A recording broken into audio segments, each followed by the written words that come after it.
Hello dear student, तो क्या हाल चाल है बच्चों। चलिए आज का क्लास स्टार्ट करते हैं। ये है आपका शानदार सा चैनल शशि कुमार 152 और हम हैं आपके प्यारे से टीचर शशि कुमार। और जैसा कि आपको पता है हम आपके लिए लेकर आते हैं क्लास 11th का केमिस्ट्री, यानी प्रत्येक दिन रात को 8 बजे से लाइव रहता है। तो जाइए कहीं नहीं, चैनल से चिपक जाइए, यानी हमारे साथ जुड़ जाइए। सबसे पहले चैनल को लाइक कर दीजिए, शेयर कर दीजिए, सब्सक्राइब कर दीजिए। और यदि आपने इससे पहले का लेक्चर नहीं देखा है तो जाइए और चैनल पर प्लेलिस्ट बना हुआ है, चेक कीजिए, पहले का लेक्चर देखिए और पूरा का पूरा चैप्टर आपको क्लियर समझ में आएगा। तो हमने पहले बता दिया है, सबसे पहले पूरा लेक्चर कंटिन्यू रहना चाहिए।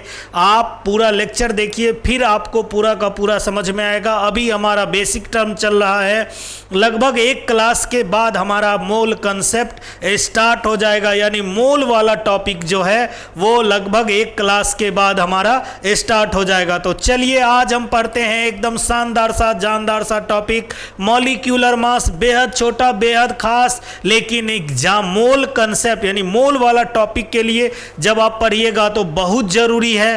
तो जानना बहुत जरूरी है कि आणविक द्रव्यमान क्या होता है, यानी मॉलिक्यूलर मास क्या होता है। तो बहुत ही छोटा सा चैप्टर है, बहुत छोटा टॉपिक है। हम आपको प्रत्येक दिन कुछ ना कुछ वर्क देते हैं, आप उसको बना करके हमारे टेलीग्राम ग्रुप पर या व्हाट्सएप ग्रुप पर सेंड कर सकते हैं। टेलीग्राम और व्हाट्सएप ग्रुप से जुड़ने के लिए डिस्क्रिप्शन में जाइए, हमारा लिंक दिया हुआ है, जुड़िए वहाँ से और फिर हमें सेंड कीजिए। और आप हमारे टेलीग्राम और फेसबुक ग्रुप से अगर जुड़ जाते हैं, टेलीग्राम से और व्हाट्सएप ग्रुप से, तो आपको लेटेस्ट अपडेट मिलता रहेगा, कब है लेक्चर, क्या है लेक्चर, हर कुछ अपडेट मिलेगा, क्वेश्चन मिलेगा। तो जुड़े रहिए हमारे साथ। और सबसे पहले आपको बता दें, आप हमें इंस्टाग्राम और फेसबुक पर भी फॉलो कर सकते हैं। तो चलिए आज का लिंक डिस्क्रिप्शन में दिया हुआ है। तो आज हम एकदम छोटा सा मोटा सा टॉपिक स्टार्ट करते हैं। सर छोटू मोटू क्या होता है, क्या होता है वो दिखाते हैं। मॉलिक्यूलर मास हमारा एकदम बेहद खास टॉपिक है, मॉलिक्यूलर मास, आणविक द्रव्यमान। हम एक और नाम जानते हैं रिलेटिव मॉलिक्यूलर मास, है ना। रिलेटिव मॉलिक्यूलर मास क्या होता है, सापेक्ष आणविक द्रव्यमान। तो हम अभी आपको बताते हैं कि सर ये सापेक्ष आणविक द्रव्यमान क्या है और हमारा ये मॉलिक्यूलर मास क्या है। तो अगर आपसे मॉलिक्यूलर मास की चर्चा करेगा तो आप मॉलिक्यूलर मास मतलब क्या है, सर वन मॉलिक्यूल का मास। क्या मॉलिक्यूलर मास, वन मॉलिक्यूल का मास क्या होगा, मॉलिक्यूलर मास होगा। तो आप मान लीजिए अगर हम आपको एक ऐसा बर्तन दें और इसमें जल भरा हुआ है, मतलब H2O के कई सारे अणु होंगे, H2O के कई सारे ऐसे हमारा H2O का ऐसा डब्बा होगा। तो ये हमारा क्या है,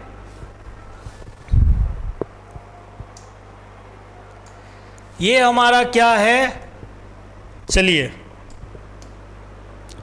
ऐसे करके H2O का कई सारा हमारा क्या होगा, H2O का हमारा ऐसा अणु होगा, है ना, ऐसा अणु होगा। तो H2O का अणु जो होगा हमारा, तो हम सीधा सा बता सकते हैं सर ये तो हमारा यौगिक है। तो ये बना किससे है, अणुओं से बना है। यानी अगर एक H2O की बात करें, एक H2O की बात करें तो हमारा इसमें कौन कौन है, H है, O है और H है। तो सर अगर हमको मॉलिक्यूलर मास निकालना है तो इसमें हम हाइड्रोजन का मास, ऑक्सीजन का मास और हाइड्रोजन का मास जोड़ देंगे, यानी 2 हाइड्रोजन 1 ऑक्सीजन को जोड़ देंगे तो हमारा क्या आ जाएगा, हमारा आ जाएगा मॉलिक्यूलर मास यानी आणविक द्रव्यमान। लेकिन सर हम तो पिछले क्लास में पढ़े हैं हाइड्रोजन का द्रव्यमान किस में निकालते हैं, AMU में, एटॉमिक मास यूनिट में। उसी को तो हम बोलते हैं क्या, वहां बोले थे रिलेटिव एटॉमिक मास। तो सर हम जो निकालेंगे एक मॉलिक्यूल का मास, वो हम किससे निकालेंगे, कार्बन 12 के सापेक्ष में। एटॉमिक मास हम किस में निकालते हैं, सॉरी एटॉमिक मास यूनिट, उसी को हम बोलते हैं कौन सा, यूनिफाइड मास, यू से भी डिनोट करते हैं। तो ये जो H का मान हमने लिखा कितना, H का मान लिखा 1U, इसका लिखा 16U और इसका लिखा कितना 1U, जोड़कर हमारा कितना आया मॉलिक्यूलर मास 18U। 18U बोले या 18 AMU बोले, एटॉमिक मास यूनिट दोनों सेम था। सर ये हमारा कैसे आया? तो ये हमारा आया कहाँ से? कार्बन 12 के सापेक्ष में हमने निकाला था ना, रिलेट करके। तो अगर हम सापेक्ष आणविक द्रव्यमान की बात करें तो क्या था? तत्व के एक अणु का द्रव्यमान, और एक अणु का द्रव्यमान हमने कैसे निकाला? H हमारा एक अणु था, तो हमने कैसे निकाला? 1U 16U 1U जोड़कर हमारा कितना आया? 18U। ऐसा ही अगर बोलेगा आपको कि हमको आप CH3 का बताइए क्या होगा, CH4 का बताइए कितना होगा मॉलिक्यूलर मास, तो हम सीधा सीधा क्या बोलेंगे? सर इसका मॉलिक्यूलर मास हमारा यानी एक CH4 अणु का द्रव्यमान। क्या पूछ रहा है? एक CH4 अणु का द्रव्यमान। तो हमने क्या बोला? सीधा लिखिए, कार्बन का 12U और साथ में 4 हाइड्रोजन का 4U, कितना हो गया? 12 और 4 16U।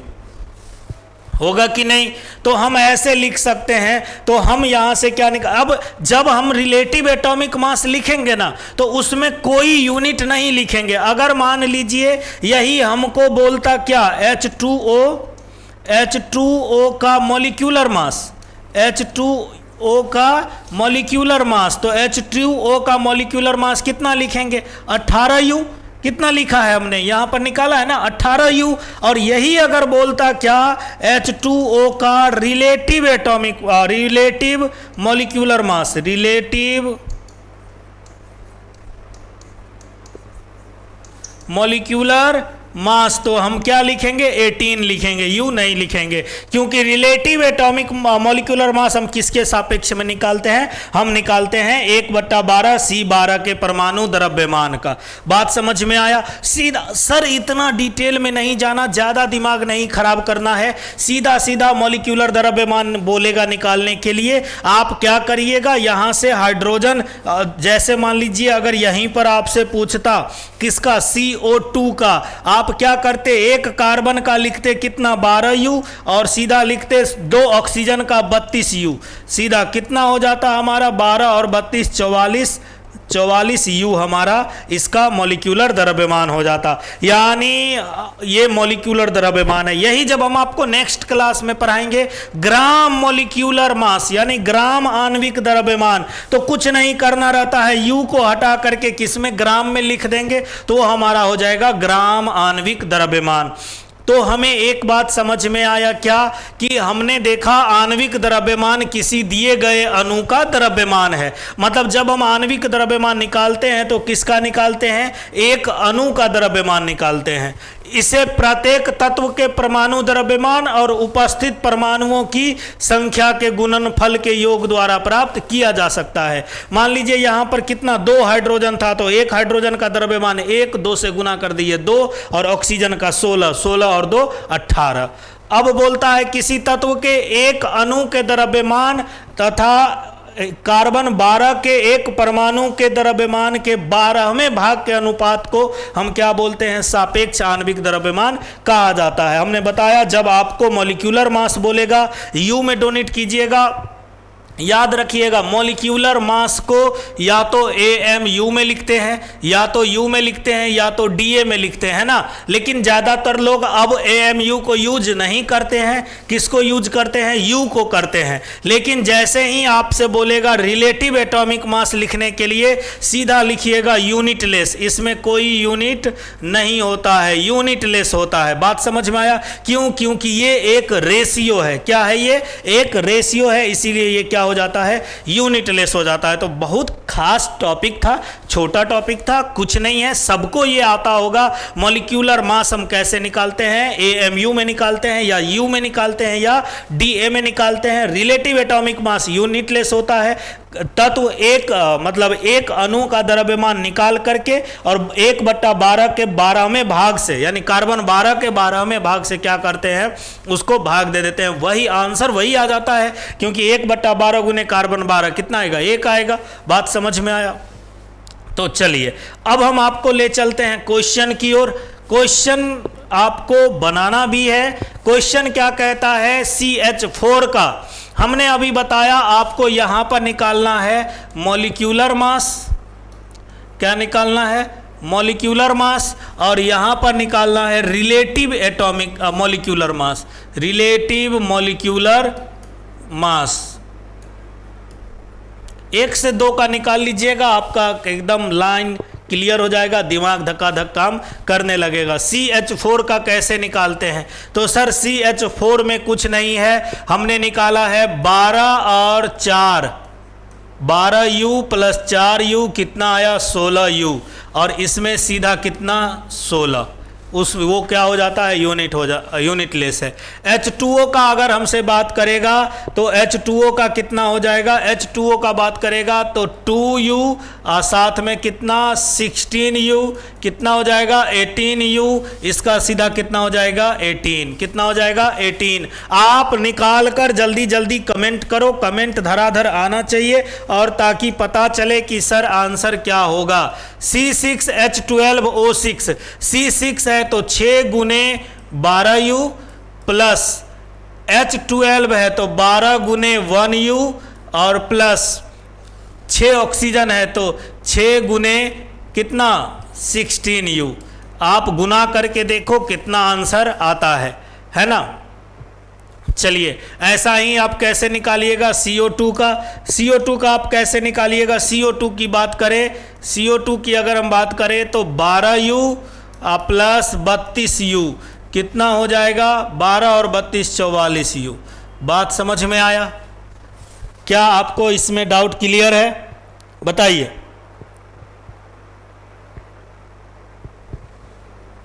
अब कौन बचा, NH3। NH3 का कैसे निकालिएगा, N का कितना 14U और प्लस में 3U कितना 14 और 3 17U। तो आपको क्या करना है, बाकी इस सभी को निकाल करके कमेंट करना है, इतना क्वेश्चन प्रैक्टिस कर लेना है। लेकिन क्वेश्चन इतना ही नहीं है, क्वेश्चन थोड़ा और भी है, यानी इस सभी को प्रैक्टिस कर लेना है और आपको एक बार बना करके देख लेना है क्या हमारा आंसर आता है। और आप बना करके हमें सेंड कर सकते हैं, कहाँ, टेलीग्राम ग्रुप पर या व्हाट्सएप ग्रुप पर, जहां हम आपको चेक करके बताएंगे कि आपने सही बनाया है कि गलत बनाया है। तो आप हमारे टेलीग्राम और व्हाट्सएप ग्रुप से जुड़ सकते हैं, लिंक डिस्क्रिप्शन में दिया हुआ है, व्हाट्सएप नंबर हमारा डिस्क्रिप्शन में दिया हुआ है, जाइए चेक कीजिए, मिल जाएगा। और अब आप हमें फेसबुक और इंस्टाग्राम पर भी फॉलो कर सकते हैं। नेक्स्ट जो हमारा लेक्चर होगा, नेक्स्ट लेक्चर होगा हमारा कौन सा, ग्राम परमाणु द्रव्यमान या ग्राम आणविक द्रव्यमान। मतलब अगला जो हमारा टॉपिक होगा वो फुल एंड फाइनल तैयारी होगा मोल के लिए, यानी मोल वाला टॉपिक स्टार्ट इसी से होता है, इसका बेहद जरूरी है। तो अगले क्लास में आइएगा, बहुत आसान टॉपिक है, कुछ नहीं है, तो नेक्स्ट लेक्चर में हम इसकी बात करेंगे। तो तब तक के लिए क्या करना है, चैनल को लाइक कर देना है, चैनल को सब्सक्राइब कर देना है, पूरा मोहल्ला में हल्ला मचा देना है, क्वेश्चन बनाना जरूर है, सॉल्व कर लेना है। उम्मीद करते हैं कि आपको मॉलिक्यूलर मास क्लियर हो गया होगा, रिलेटिव मॉलिक्यूलर मास भी क्लियर हो गया होगा। तो अब हमारा सिर्फ बचा है कौन सा, हमारा बचा है ग्राम एटॉमिक मास और ग्राम मॉलिक्यूलर मास, वो भी हम नेक्स्ट लेक्चर में पढ़ लेंगे। तो तब तक के लिए धन्यवाद, ta-ta bye bye, good night, फिर मिलेंगे नेक्स्ट क्लास में। Thank you.